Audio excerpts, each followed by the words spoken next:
mga kamekanik. Ito ay pre-wheel lang ang kanyang radiator pan. O, kita mo ano? Tanggalin natin, backlash natin at lagyan natin ng silicone oil. Okay, tanggal na natin yung radiator. Nakuha na. At ngayon ang gagawin natin ay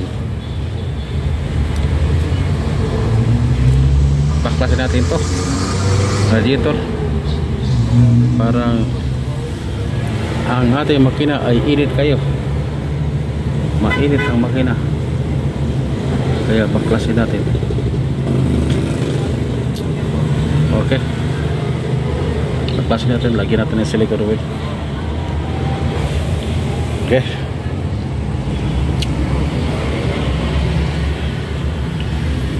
hulugan natin to at doon at ito baklasin natin.